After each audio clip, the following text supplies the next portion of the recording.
I want to talk to you about magic, and I want to talk to you about your life, being an innovation lab to be able to create what you really need and want.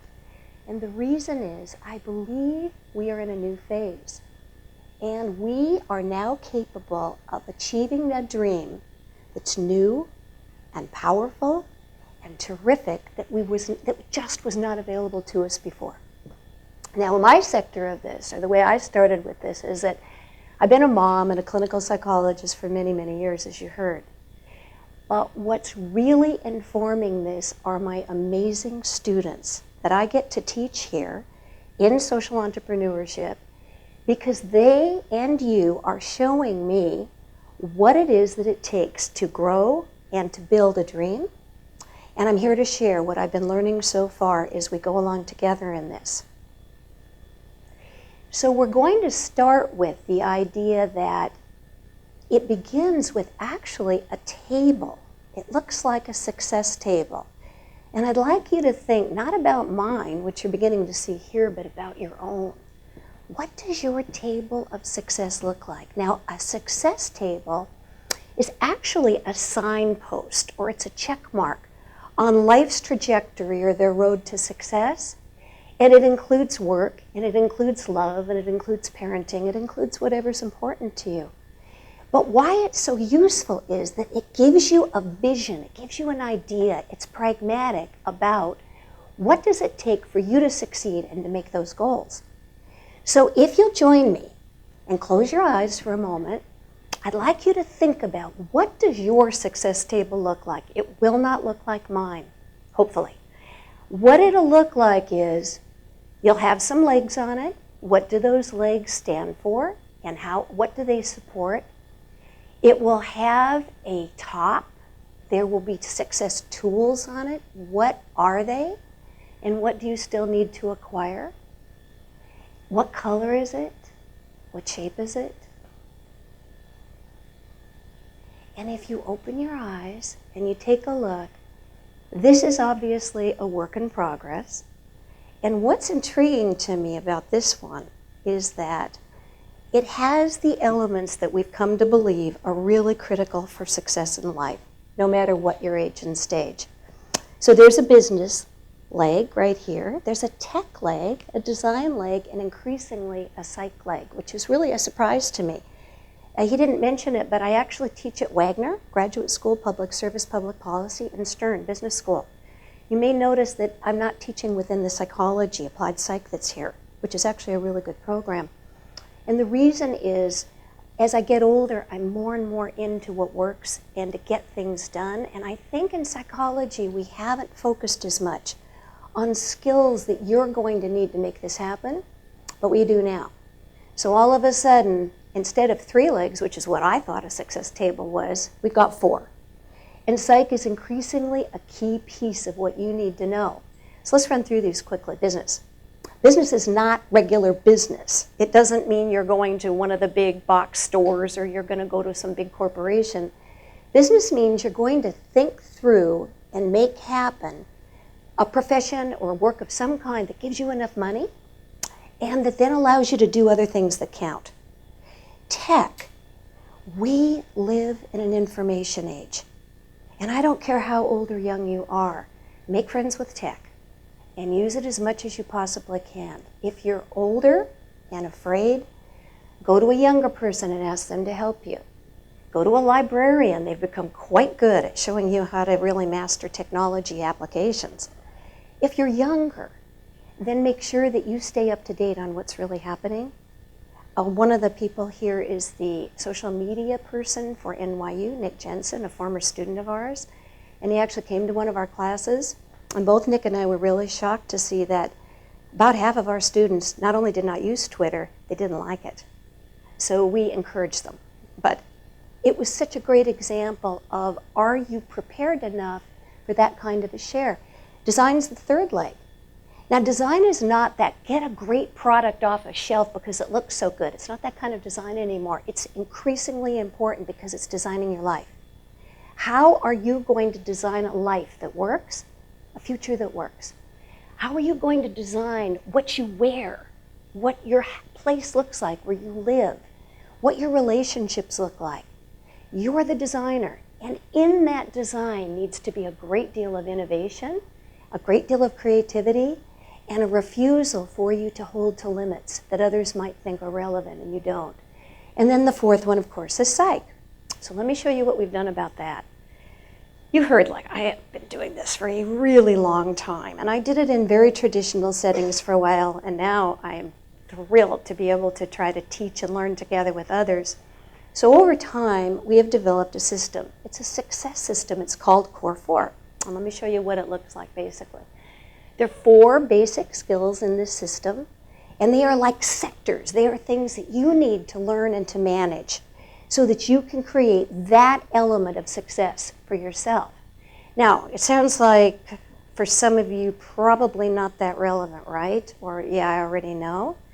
Did you notice that in my table there were some holes? I think you noticed that. Well, if you're alive and you're human, and I assume most of you are, then you have those same things. I may have more than you, but you have holes like that too, and there's 2 ways to think about those holes. One of them is that they're developmental arrests, if you're a psychologist, and we look at it that way. And what that means is that a lot of your development was able to proceed very well, but there will be pockets where it's incomplete, because no parent is perfect, no culture is perfect, no system is perfect. And you're not going to learn all of what's necessary. So you're going to have some holes in places. I have some big ones. It may not look like it, but I really do. In fact, mine are so big that the wind can run through it. And another way to think about those are blind spots. Again, if you're a human, you have blind spots. You have areas that no matter how hard you try, you cannot see clearly, or perhaps you can't hear clearly, or you can't speak clearly because you just don't get it. It happens to be that whatever's going on or is required is part of a blind spot for you. So here's where it gets really interesting. You've really got to learn, if you're going to succeed right now, to be a high connector. And it needs to become so common and familiar to you because your success in life requires it. Here's one example. Blind spots. I have massive ones still after all this time and all these years. I just made some strategic mistakes this week that were kind of epic, actually. And it was others that I know and love and respect who said to me, you just made some strategic mistakes that are epic. In fact, you look actually a little loony, Mom, or other. And I thought, all right, what can I learn? What can I learn? I did screw it up. And then I got it. It's so awful. You've got to clean it up. You've got to own it. You've got to figure out what you can learn from it. And then you need to pivot and get into doing it a different way. So it's like better not to do it in the first place. So find people you know, trust, you cultivate that will be the eyes, ears, and mouthpiece that you don't have when you have a blind spot. The second skill are the liner skills. Now those are the skills about where is the bottom line that you are not going to go over, because I need you not to do that. And I have said that to you. This is the bottom line in the sand. It's learning how to say no with respect, and even warmly sometimes, but mean it. And a piece of liner skills is also having consequences that have teeth, so that if somebody violates your boundary, there's a consequence and it bites. The third one is converter. You go from negative to positive. And of course, oh yay, right? Except that if you're stressed at all, a go-to position for almost every human being is go negative. Why do you do that? Because you really want to be right about something. You're feeling so bad, at least being right about something is great. And you can get into, oh, that was so unfair, and that is just wrong, and they're really bad. And you can get all your friends to agree with you. And it's awesome, isn't it? Yeah. And so negativity has a role. It also has some other roles too. But for the purposes of this, the faster you can pop it to being positive, though, the more powerful you'll be. And there's a whole psychology and research products available about positive psychology. So that's your converter skills. We're going to come back on that one, and then strategist, which of course has to do with setting up goals that you need to do and how you're going to follow through and you don't quit. But it's got a lot more than that. It's measurement. Now, you've got to be able to measure the levels of your success. It is teamwork. You cannot do this alone. You really do need to be part of a team and be an effective member of that. And it has a lot to do with how you deal with failure. Because if you're successful, you failed a lot. So we're going to talk more about that. Let me give you 2 examples of this, and you'll see what we're talking about.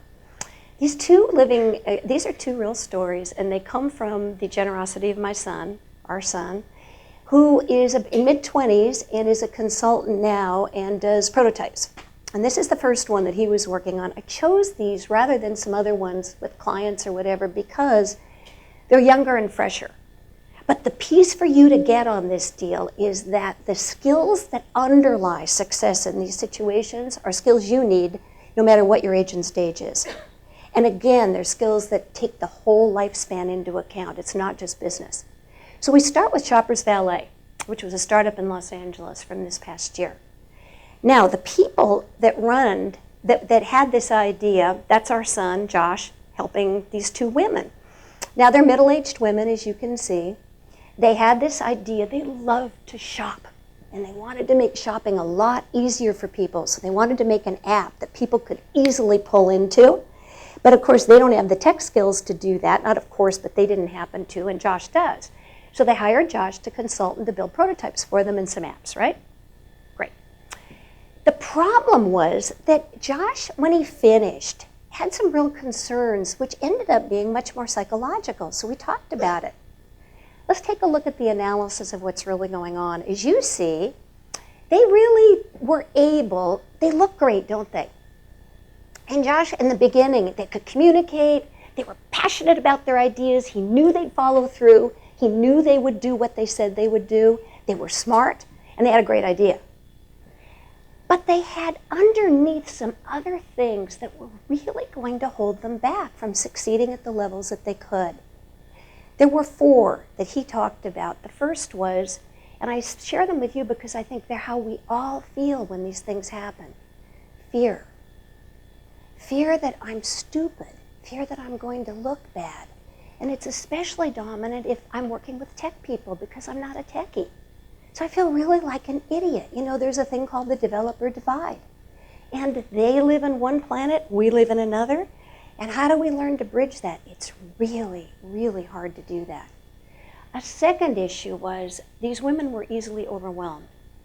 Why is that? Well, we all are, because starting anything new or trying to be innovative or put magic in your life is really hard. It absolutely can be done, but it's really, really hard to do. So we're all easily overwhelmed. That's just kind of goes with the territory. The third one was they had trouble seeing the big picture.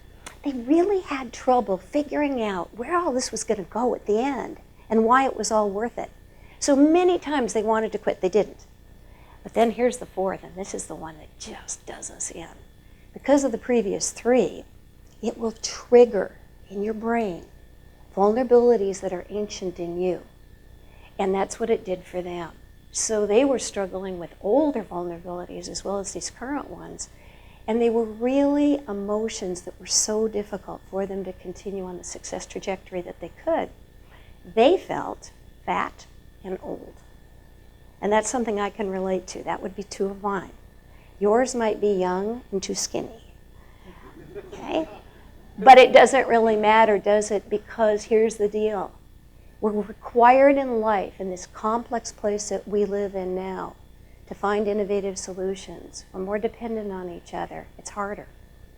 Our vulnerabilities are going to get triggered much more than they ever did. We've got to know how to handle that. And if you look good on the surface, that's only because you look good on the surface. You just look underneath. The emotional and social intelligence skills will give you X-ray vision to be able to see inside yourself and others and find ways then to bridge so it's more powerful for both. So let me show you another example. This is actually Josh's. So he started a Connectable, I guess you could call it a startup, and he did this one in New York City. All right, this was their logo. It was about 2 years ago. It was fantastic. This is a kid whose success table is overloaded. He had an Ivy education. He had every tech toy you could imagine because his parents spoiled him. He had good parents. He married his college sweetheart, who's fantastic and a big executive at American Express. He's got the deal, right? It screams privilege, doesn't it? And even he failed. Here's the good idea, Connectable. He got out like they do, you know, and he got a job at Delight Consulting, and he did that for 2 years, and then he started his own business with the money he saved. This was it. So the new business was, if you develop connection skills, you could get and keep such a better job than if you didn't have it, right? Great idea, except for about 5 different issues. So we'll want to analyze this one. The first was, Josh, like so many of us, got a fantastic idea, but what I've learned from the teaching too is a fantastic idea is only the beginning. And very frequently it is actually a negative, not a positive. At NYU, there are probably 1 million fantastic ideas right now. And what I'm interested in is capacity to deliver them. I'm not as interested that you have a great idea or I've come up with a great idea. Because here's what happens. You get a great idea, you work 24/7, you give everything to it, you spend a year doing it, but the idea becomes your identity. And then when you need to let it go and pivot, right, and try something else, because you're learning that it doesn't really work, you're not able to do it because it's you, it's your identity. Why not make your identity your vision and your values? And then you're able to pivot. It's not your ideas. Understand that there's a lot of bright people out who have a lot of great ideas. It's your capacity to deliver on ideas. So then you go back to vision and values and you have a core thing that you are able to count on no matter what happens to you. The second mistake Josh made was perfection was his goal, right? You heard the background. Perfection is going to be one of the things that you come out with a background like that. Except that is exactly what not to do these days. You can't be innovative and you cannot have magic if you have to be perfect. Why is that? Well, because everybody has holes, everybody has blind spots, none of us are perfect. And also, perfection keeps us holding on too long to a particular approach and not testing it out. If you do lean startup at all, you see MVPs, which are minimally viable products. You put your ideas out there in some kind of product form and you get feedback whether they're working or not. And then what do? And here's the key. You are a learner. You learn and grow from everything that happens. So there really aren't mistakes and failures. Here's another one. I can do it alone, right? Oh, really? Yeah. How's that going for you? Any of you that have the Lone Ranger approach to life? It isn't going to work anymore. It's too complex. It's too difficult. We need each other. We really do need to know how to do team. We do a lot of teamwork in our classes and a lot of production. A lot of what we do in advanced social entrepreneurship, global, incubator, is we get the students work in teams. They get graded on how they're working in a team. And then they present their products. And some of them have gone on to be sustainable businesses and some have won competitions. But all of them have that secret ingredient in there, that magic. And then that failure is a true F for so many people. And I'm going to ask you to redefine that. Failure is absolutely necessary for success. And that's what Josh learned because he failed terribly. He was undercapitalized. He didn't know how to choose partners. His idea wasn't concrete enough. So he went back into another company. And this is an example of what it looks like. You're a walking target if you use some of the approaches that he had. That was his logo. And you can see a target practice, right? Mm-hmm. All right. So to conclude where we're going to go with this, I wanted to give you, we're big believers in action strategies, but something else has happened. I'm beginning to see that the more we do our core four, or any equivalent thing to it, the more magic we're beginning to put into our lives. And magic is real innovation. And so I wanted to give you 4 things to think about. First of all, you want to create magic and make connection your lifestyle. Now, this is really important because connection is a series of skills and it takes a lot of practice, and you may sit here and think that you're a good connector. We can always be better. Here are 4 things to think about in doing connection. First, put the focus on the other person, not on you. That helps right away, right away. The object is out there to give something of value. It isn't about me and my insecurities, okay? The second one is ground yourself. Connect to yourself. So you're grounded, pops you into the here and now. You breathe up through the nose and out through the mouth, which is also what you would be doing if you were going to compete for the gold in the Olympics. And it oxygenates the brain. You open your heart. You reset your intention. And then we use something called MBAs, which is the next best action that you can take. The second one is you say as easily no as yes. That becomes a real skill too. Why do you have to do that? For safety and for respect and for success. If you can't set boundaries, you're not going to be successful. The third one on the converter. The most likely position we'll go to, the go-to position for humans is victim. I'm a victim because it makes me right. I'm a victim because you hurt me, you are unfair, you did this, you did that. Well, you may be totally correct about that. And I'm going to challenge you because it doesn't work. It is not a powerful position. It's much more powerful to go to strategist, which is what works rather than who's right or wrong. And the last one for strategy is breakdown to breakthrough. There's breakdowns constantly if you're going to be successful, and you need to learn resilience skills and keep reframing it to what can I learn from this. So finally, Mother's Day is coming up, and there's one action strategy that's probably a really big one, which is love your mom. And go all out for your dream. Go all out for it. Don't let anything stop you, but stay really connected to others so that you, when you fall down, you get back up. And you have people who love you there and people that are wise to tell you what else you could try. And try out your version of Core 4 skills so that you can put magic back into your life. And I'll tell you, the more you do Core 4, this kind of emotional and social intelligence, the more magic you're going to have and the more success. So thank you.